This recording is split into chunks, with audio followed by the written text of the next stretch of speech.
Okay, good morning, everyone. Shalom Aleichem. Welcome back after our hiatus from Pesach vacation. We are back, 5 to go on Parshios Tazria and Mitzorah. We also stand in between. This Shabbos is a very unique Shabbos, in between Yom HaShoah, Yom HaZikaron, and Yom HaAtzmaut, which is always a very special Shabbos. And we try to make it special in honor of the upcoming special day, Yom Tov, of Yom HaZikaron and Yom HaAtzmaut, 75 years. Join us in Shul. The Shabbos is going to be really amazing. We have a special guest speaker, Yves Harrow, and really programming and very exciting events going on. We'll try to connect some of the ideas we have to Kedushas Eretz Yisrael.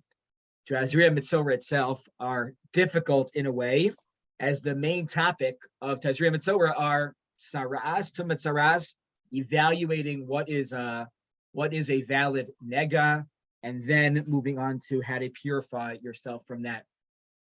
We'll begin before that with Tazria. Isha ki Tazria v'yolda zachar.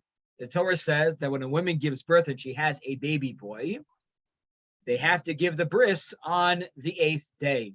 Says a very, very strange medrash. The medrash Tanchuma writes, Yilamdenu Rabbeinu, Katan Lakama Nimo. How many days? Rabbis, please teach us, the medrash says. What day does the baby get his bris on? Katan Nimo Lishmona. The baby gets the bris on the 8th day. Thank you. Matam. Now the medrash says, why? What's the reason for this? So you'll tell me, what's the reason? The Torah says, Yimo Yom Hashmini, Yimo Basar Loso. Or you'll tell me some fancy reason what day 8 represents. So Malaminateva, Mendy's going to tell me something about the number 8, and that's very special too. The Medrash then says the following: Kishem Shenimo Yitzchak Avinu, Shenemar Vayamo Es Yitzchak Beno Ben Shmonas Yamim. You know why a baby gets a bris on the 8th day? Because Yitzchak had a bris on the 8th day. Yitzchak was the first person in history to have a bris at 8 days old. Avraham had a bris already, but he was well into his 90s. Yishmael had a bris by his bar mitzvah. Yitzchak was the first person to have a bris, first Jew to have a bris at 8 days old. This is a very troubling measure because we have an explicit pasuk that tells us, why do we have a bris at day 8? Because the Torah says, Yom Hashmini Yumova B'sar Loso. What is the measure teaching us by telling us, no, because Yitzchak had a bris at day 8. That's not like a fancy reason, like a hashkafic reason. And that's not that's not a pasuk. We have a better pasuk after Matan Torah, Uvayom Hashmini B'yimo B'sar Loso. So what does this mean? That's a beautiful answer from the Ocher Satorah. The Ocher Satorah was written by Eliyahu Chaim Cohen, quotes the Sholem Eshiv. The Sholem Eshiv was Rav Yosef Shaul Nathanson. He said something so beautiful. How do we know that we should have a bris on day 8? Because Avraham gave Yitzchak a bris at day 8. Avraham was somebody that when he received a mitzvah from God, a commandment to do something, Avraham's defining character trait was zrizos. He jumped in to do the mitzvah immediately. He had alacrity. He didn't wait, I'll do it in a few minutes. Give me a half hour, then I'll get around to doing it. Avraham did things immediately. In fact, we learn out the entire concept of Zriza Magdim LeMitzvah from Avraham Avinu, Vayashkem Avraham Baboker. That's why, in fact, the Bris Milah, according to Ashkenazim, needs to be done earlier in the morning, based on this concept of Zrizos. And says the Sholem Eshiv, Rav Yosef Shaul Nathanson, something so beautiful. Avraham was told by God, you have a mitzvah, you got it at 99. Your other son got it at 13. That's not going to be true for the next son, and for all future Jewish children, Jewish boys. They're going to have their bris when they're born on day 8. If it was up to Avraham, he would have done it immediately. He was so excited to do a mitzvah that for him, he would have done it right in the operating room, right in the delivery room. He would have done it right away. But says the Medrash, no. How do I know day 8 from Yitzchak? Avraham had to hold himself back. He had to express a certain level of gevura, strength, to overcome not doing the mitzvah too early. That's what the Medrash means. How do I know day 8? Because it was up to Avraham. If he was writing the rules, he would have said, I need to do this right away. Comes the Medrash and says, we have to hold back, and we do it on day 8. Now you see there the power of the excitement to do mitzvos. And sometimes that excitement we usually focus on, it's such a positive thing. It's so amazing when people jump to do mitzvahs. The people that come to shul on time, right? When they come to shul, Dr. Bichler just passed away. We had his Levi yesterday, and one of the character traits of Dr. Bichler was that he had to walk, I think, 2 miles to shul every Shabbos. He was in shul before davening started, before most of the people that were there that lived around the corner. It was unbelievable. It was unbelievable. It's an amazing, amazing midah. And very often we focus on the positive elements of doing things right away and not pushing them off. Sometimes it could be a negative thing. It's not the right time for the mitzvah. The mitzvah is not now. I love the mitzvah of Sukkah, but to do the mitzvah of Sukkah in the middle of April is not the right time for the mitzvah. So comes the Torah and says, that's why Avraham had such gevura, he held back. Otherwise, he would have done it earlier. The mitzvah must be on day 8. And this helps us understand a beautiful idea from the Vilna Gaon. The Vilna Gaon writes that there's a word, there's many different words in Hebrew that tell us about happiness. They say it says a lot about your religion or the place where you live or your language, about how many words or synonyms you have for certain words. They say, like in Alaska, they have 20, 30 different words to express snow. For us, we have flurries, we have snow. Maybe sleet would be included in there, maybe 3. In Alaska, they say they have many different words for snow because they have snow often that they're able to distinguish differently. The Jewish people were people who strive to live lives of simcha. That matters to us. Simcha doesn't mean necessarily happiness in the way that it's defined in the outside world. It's a life of meaning. And we have many different words that are associated with this. Gila, Rina, Ditza, Chedva, Ava, V'yachva, V'shalom, V'reyes. Think about at a wedding. And one of the words that's associated with a bris milah is sason. That's the word associated with a bris milah. La Yehudim haisa ora, v'simcha, v'sason v'yikar, comes from the Megillah, from Megillas Esther. The Jewish people had simcha. That's a reference to Yom Tov. They reestablished the mitzvah of Yom Tov, Simchas Yom Tov.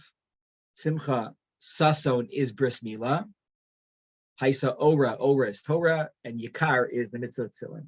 All different expressions of the deeper meaning or the goal of the mitzvah. So what's sason? What type of simcha is that? The Vilna Gaon like to say that sason is the excitement to do something. It's not the actual final product.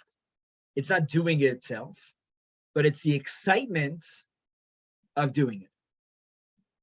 And Medrash associates this language with bris milah.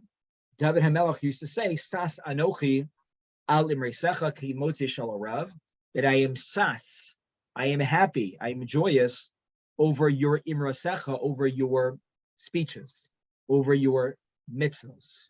And the mitzvah referring to here is the mitzvah of Milah, because the mitzvah of Milah, there is a moment where the mitzvah of Milah is performed.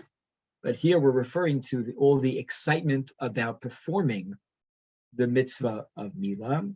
And that's how the Vilna Gaon understands the word sas, right? Versus simcha. Simcha is while you're doing the mitzvah itself, there's a moment of completion.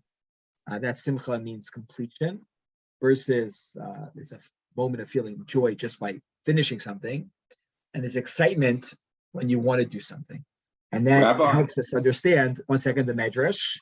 The Medrash here really is telling us sas means Avraham would have done it earlier if it was up to him.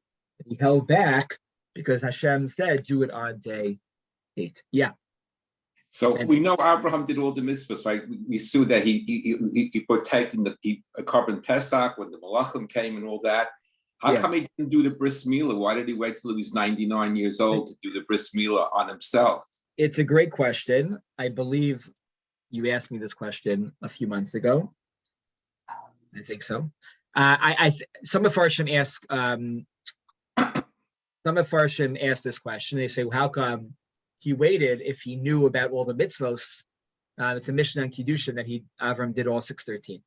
So some answer 2 ways. Either A, Hashem didn't allow him to see this mitzvah and it needed to be introduced into the world in a certain way. So it was held back. Or he saw in the world that he needed to do this mitzvah later on. It served as a certain type of Kiddush Hashem, or a certain way of showing or demarcating how different he is from everybody else. And if he did it younger, it wouldn't have the impact that it would have on the rest of the world than if Avraham, as the first Jew, would do it at a later, age or stage in his life. And that's perhaps why he did it a little bit later. Okay, moving along, I just want to share a Ramban, an amazing Ramban, which is so important to understand. So we deal with Saras, and the Rambam, Maimonides, here writes at the end of the laws of Tumat Saras. He writes here, what is Saras? So if you look at Rav Hirsch's Sefer on Chumash, he has about like 15 pages. Like it's like a break in the Psukim, explaining why Saras is not leprosy. Apparently, there was a journal of medicine coming out of England in his day that wrote that the leprosy that they have really comes from the Bible, and it comes from Saras. Rav Hirsch writes so eloquently, at least many, many pages, describing why that is absolutely not true, right? And one of the main things he points out is that lepers had leper colonies because leprosy was contagious, and Saras is not contagious. Oh, you have to sit outside the camp. That's not, and he proves that people could be next to other people. That's not necessarily they would be outside the camp, but it doesn't mean they can't be near other people per se. And he has many, many proofs for this idea. The Rambam here, what the Rav Hirsch is getting at is that what is this? Like, what is Saras? Where does it come from? The Rambam here says, Eino miminhago sha'olam, ela os upela haya b'Yisrael kidei lahazhira milashon hara. This, in fact, is completely miraculous. We don't know where it comes from. It's not normal. It's not natural. It's a miracle that it comes upon the Jewish people to impress upon them how serious we take our speech and how serious the sin of Lashon Hara actually is. And the Rambam explains how it changes your home. It changes your clothing. It could change your body, right? And it shows how important it is to speak appropriately to other people.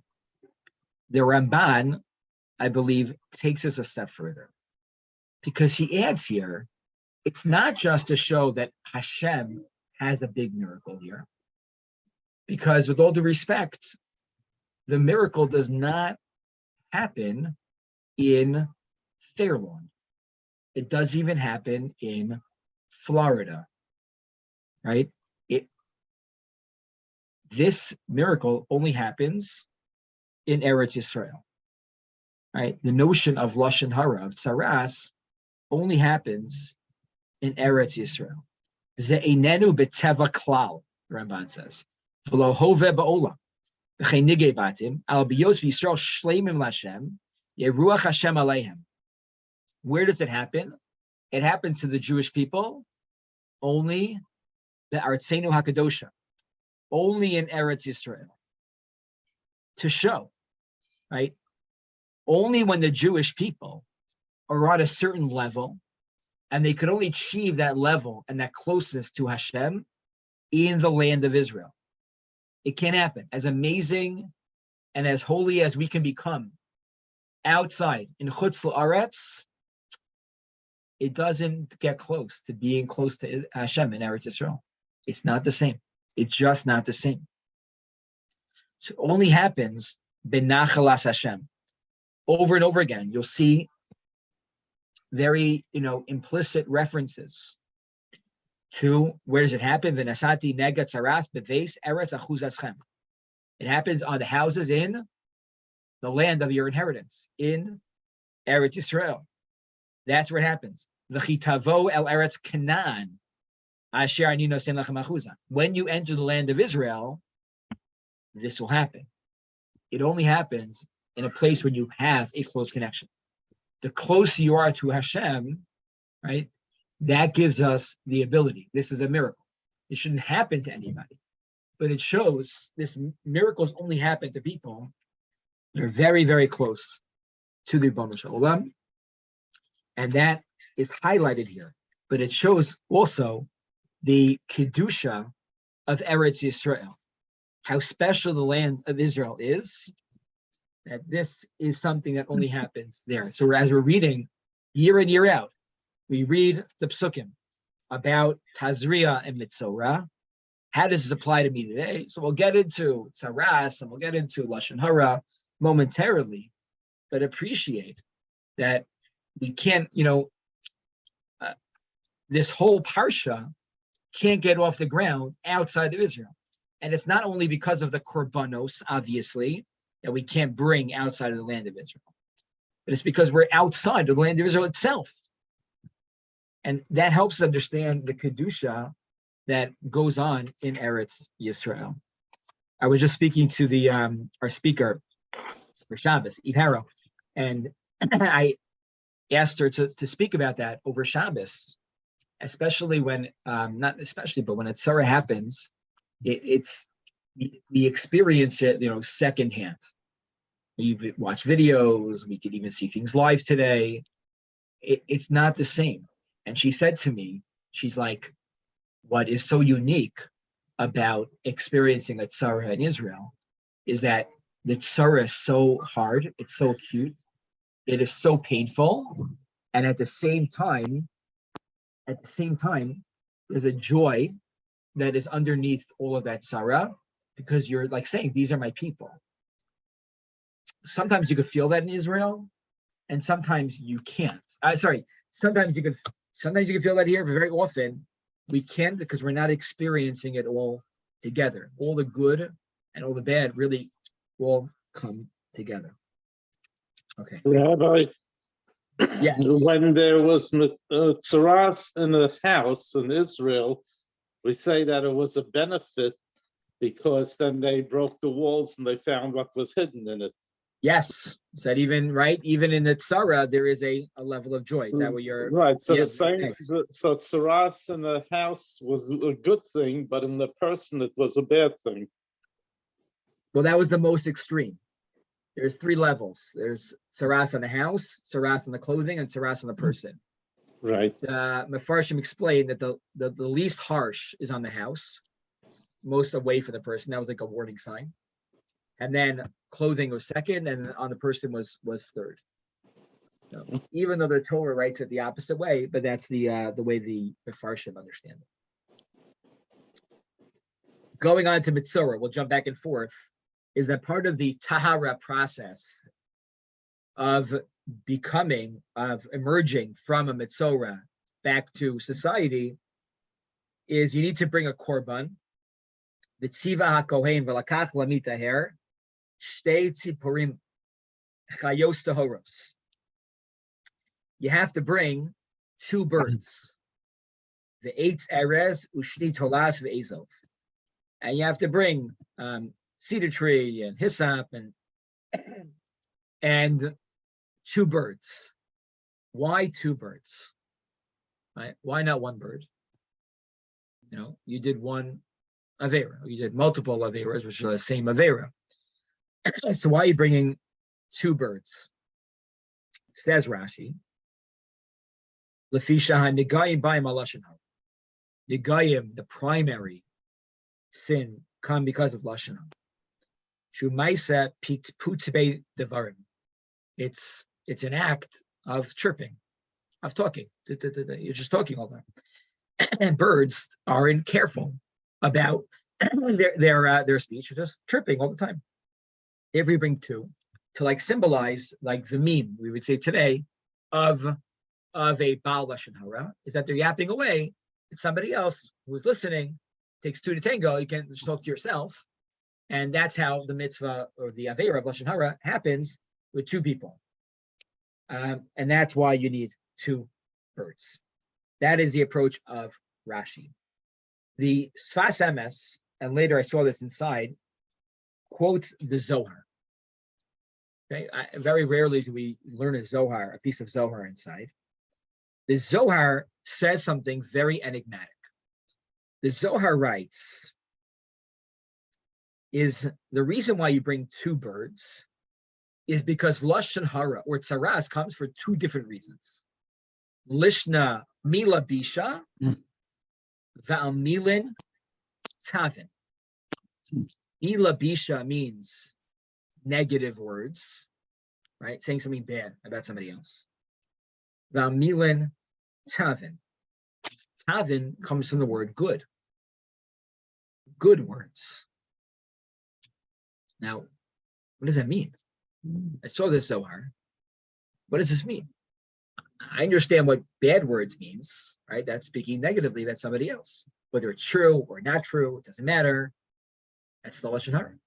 Now, what does Milim Tavin mean in this situation? That's difficult to understand.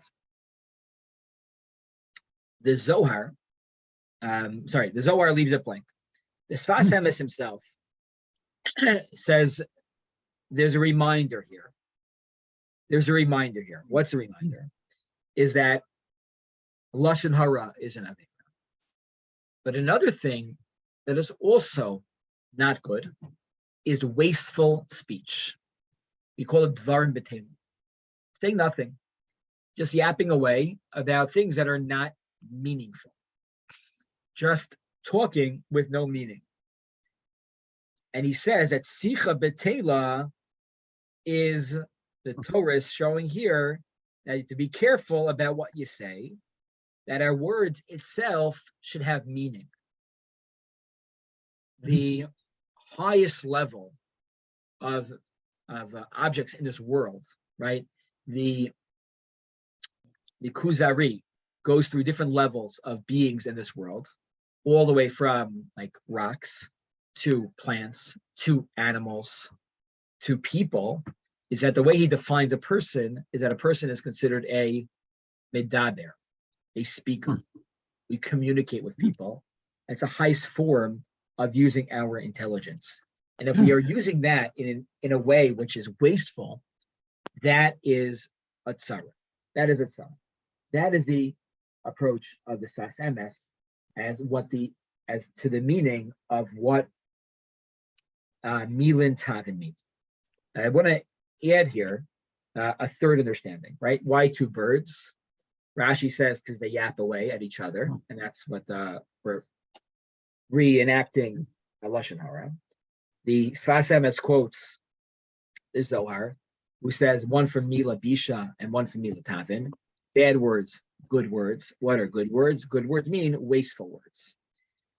There's a Perush on the Zohar, which was written by a Kabbalist who is called the Bala Sulam. Sulam is a ladder. Ladder has a lot, Yaakov's ladder. And he has a Perush on the Zohar. And he writes here something very, very powerful. What does Milim Tavin mean? He says the following. Kamosha onesh adam hu mishum dibur ra, kach onsho. So getting punished for something that you said wrong, that's good. So he agrees on one hand. What's Milim Tavim? It's amazing. Mishum dibur tov, shebali yado, v'yachol ledaber v'lo dibur. You had the ability to say something nice, to say something positive, and you squandered that opportunity. You didn't say it. That's such a potential to do something good, and you didn't say it. That's why you have the second bird. To recognize that we get taken to task, not just for the negative things that are said, but when we don't utilize our koach ha'adam, our ability to use our tzelem Elokim for the positive, then that's also something that is detrimental.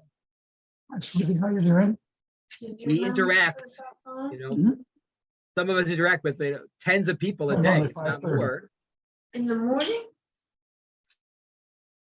Tens of people a day, if not more, and our job, the best that we could do is try to share positive things with other people. Giving somebody a compliment and making somebody feel like $1 million cost us nothing, zero. Saying good morning. These are very easy things to do, and you train yourself to use your milim tavim in a positive way. It transforms us, right? You think about the people that come to shul sometimes, and you speak to them. Hey, nice tie, right? Love your dress. Where'd you get it? These are very easy things, and we're bringing an extra korban to remind us about this. Rabbi. Yeah. So based on these different definitions, I'm on the phone, I'm having a hot conversation, and I'm starting to speak Lashon Hara, right?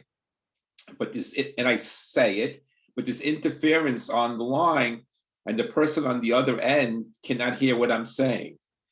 Based on this strict definition, have I spoken Lashon Hara or not? Because the other person could not hear it because of the interference on the line. Right. So maybe I wasted my time. These things that you just said, they're all true, right.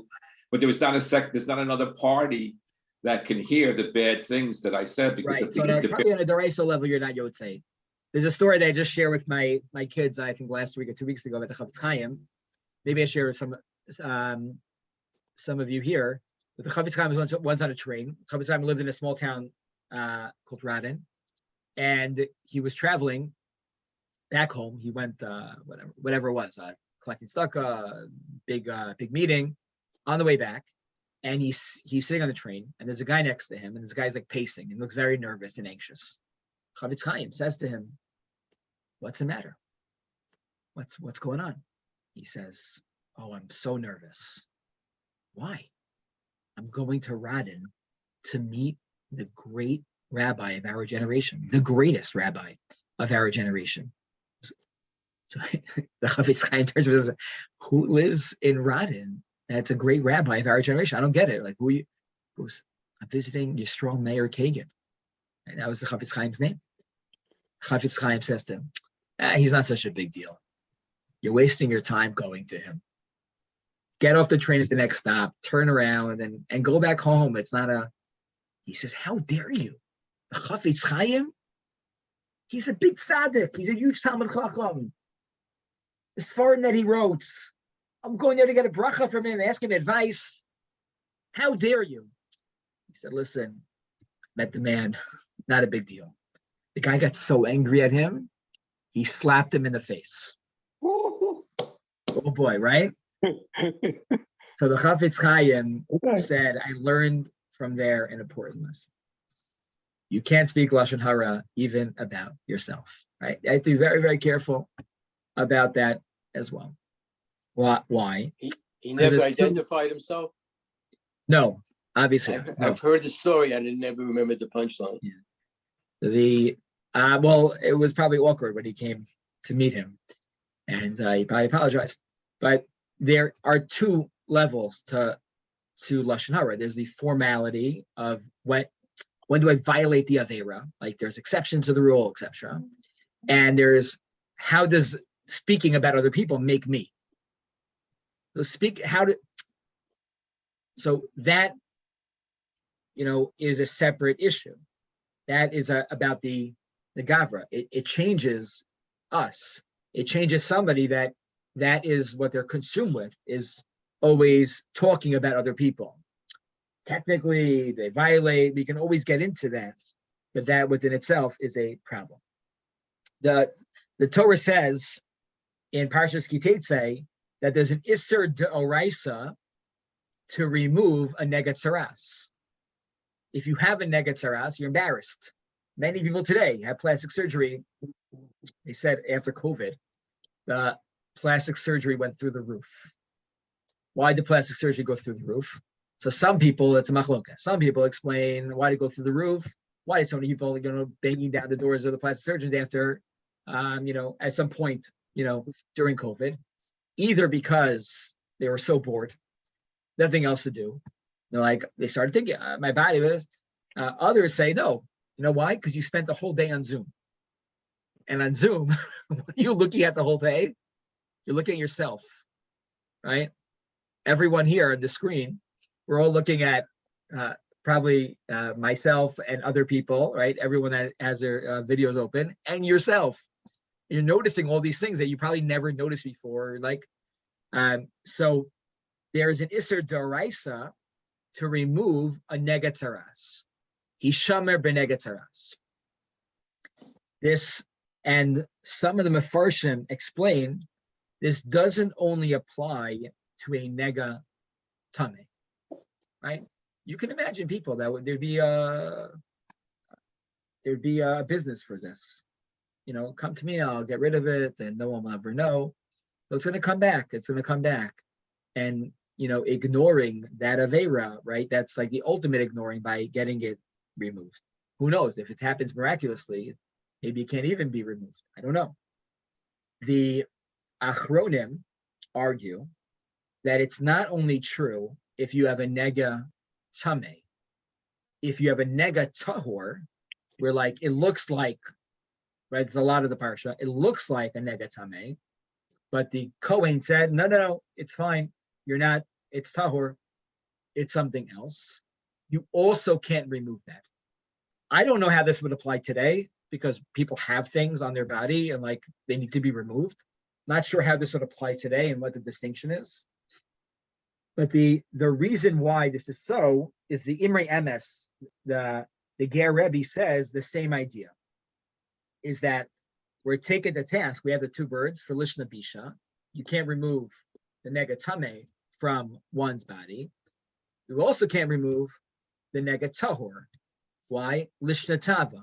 It's to remind us that we have a great potential with the positive speech. And sometimes maybe that message is sent to somebody, not because they formally violated anything, but because of their position, because of who they are. They have, and I argue that we all have this ability to really, share our speech for the positive, to make people feel good about themselves, and speak positively about things. It's such an important midah to learn from. I just bought Rabbi Leo D's book. Rabbi Leo D wrote a book. I bought several copies on Amazon. I saw that he wrote a book a bunch of years ago. He is exuding positivity.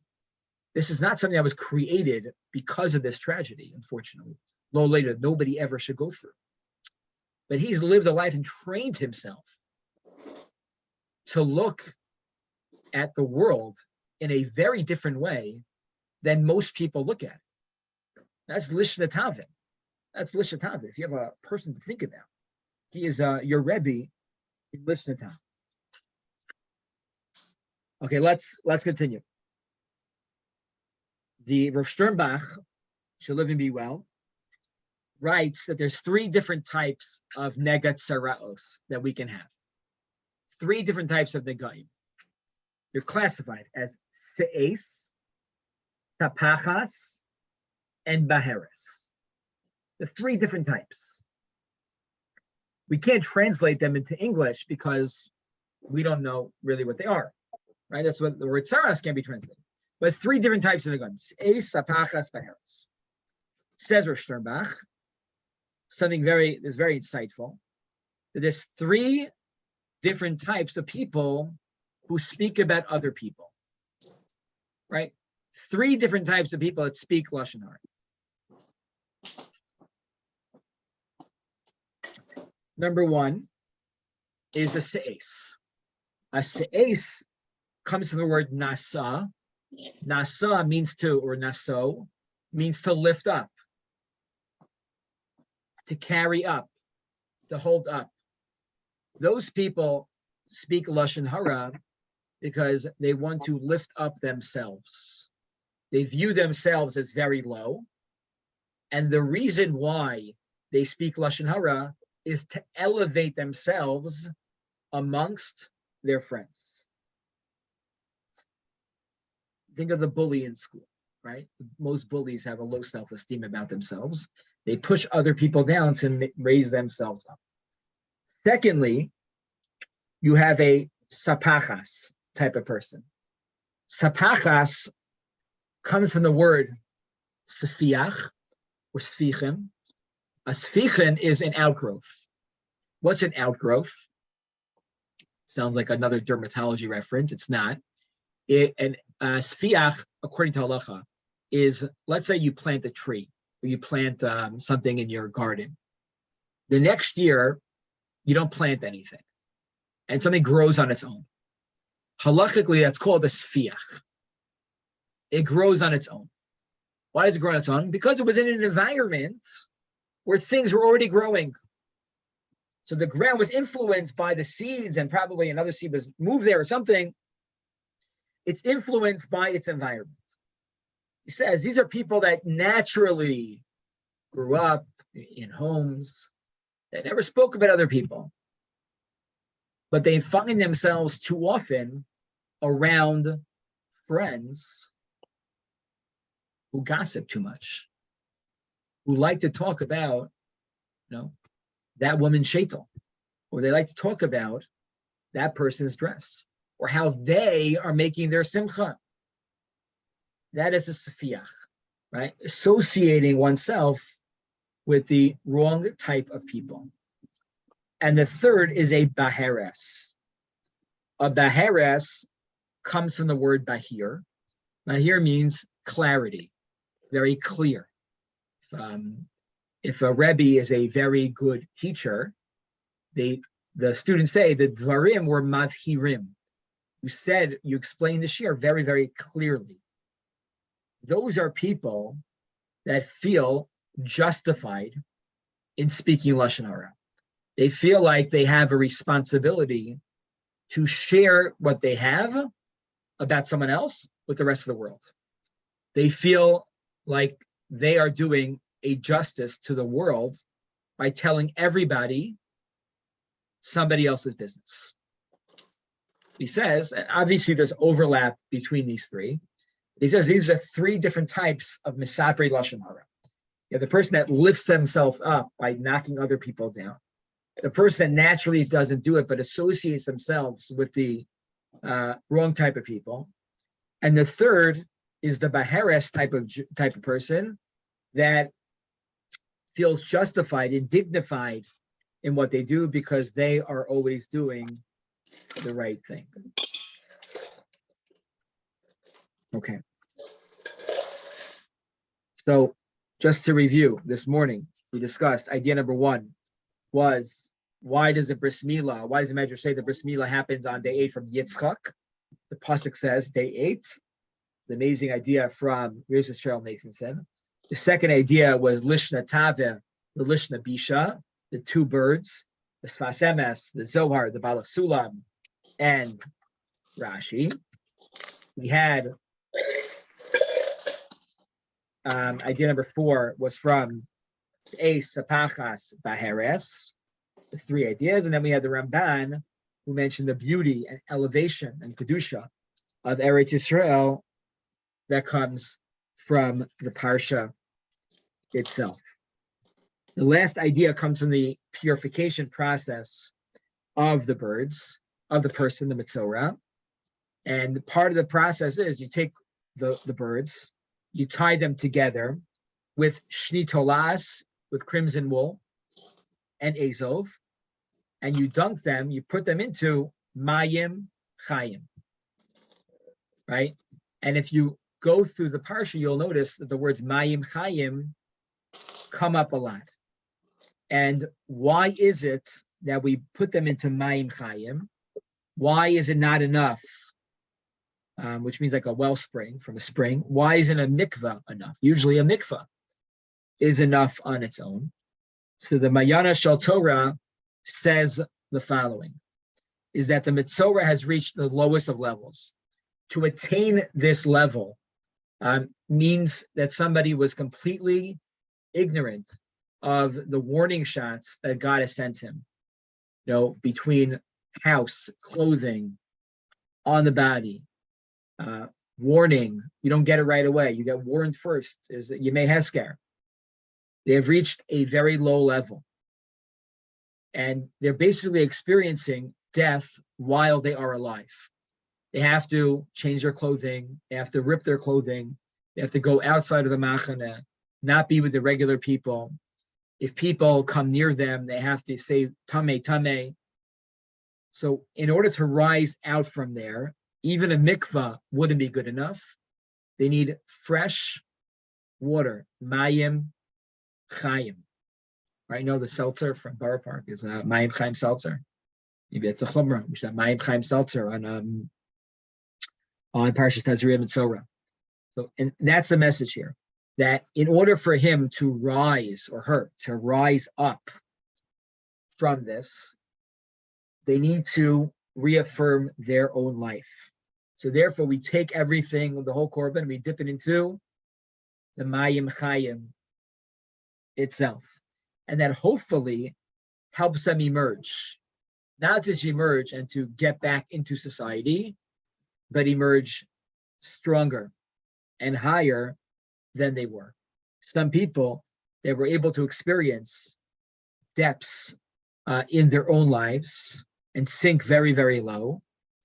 Sometimes when you are moved so far and you go so far away, it helps you become even greater. And that's the goal. And we don't want to just get the guy, the Mitzorah person, back into society. No. We want this to be an experience that changes their life. And the goal is for him to be even greater, to be more sensitive, more understanding, not bitter, but to be more understanding of the people around them. And hopefully they can influence others, also be greater. With that, I wish everybody a wonderful Shabbos. You need a place to stay and you want to come to Fairlawn for Shabbos, let me know to put you up. It's going to be a great Shabbos, and everyone should have a wonderful day. Thank you.